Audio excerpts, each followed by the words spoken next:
Ranger ខ្ញុំចូលចិត្តមើលរឿង Power Ranger តើបងប្អូនចូលចិត្តទឹកខ្ញុំទេបាទខ្ញុំនិយាយលេងទេតោះយើងមកចូលកិច្ចការយើងវិញពាក់ព័ន្ធនឹងឡាន Ford នេះគឺមានអក្សរៈឡានកម្ដៅបាទផ្នែកប្រព័ន្ធទឹកបាទទី1ឡានកម្ដៅទី2ស៊ីទឹកទី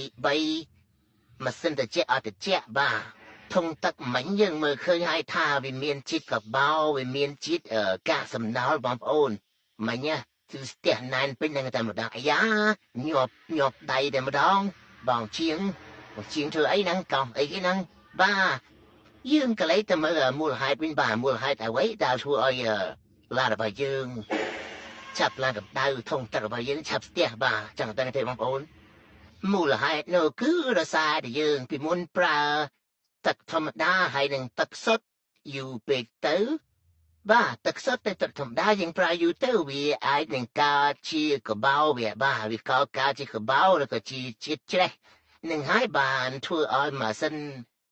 ឬក៏ធុងទឹកយើងឆាប់ស្ទះប្រព័ន្ធទឹកយើងដើរអត់ស្រួលបាទ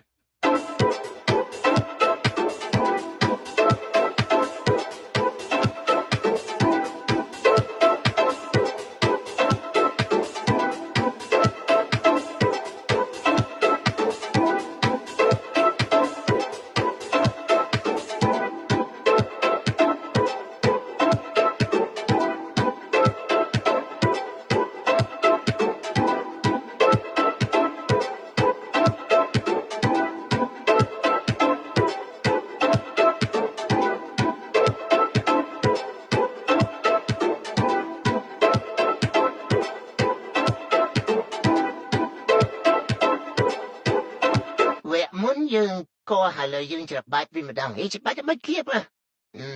ចាញ់ខ្ញុំថាច្របាច់ខ្ញុំឯងច្របាច់ហើយនឹងគៀបវាខុសគ្នាអីខ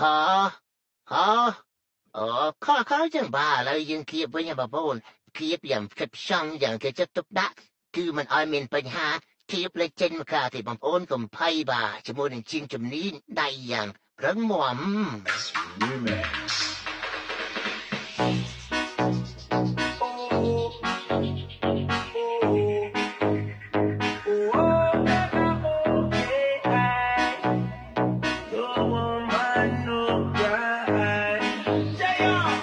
បន្ទាប់ពីយើងបានដោះលាងសម្អាតហើយនឹង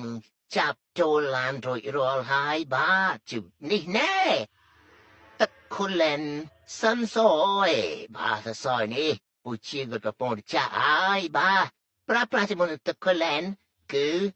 ធ្វើឲ្យធុងទឹកយើងអត់ងាយមានច្រេះអត់ងាយមានជាតិកំបោរអត់មានចេះស្ទះអីទេបងប្អូនបាទអស់បញ្ហាជាមួយនឹងការស្ទះធុងទឹកឡើងកម្ដៅទៀតហើយអូនេះពូជាងគាត់ចាក់ចូលហើយវ៉ាវពណ៌អីពណ៌ក្រហមចាថាពណ៌ក្រហមនេះភិងស្អីគេ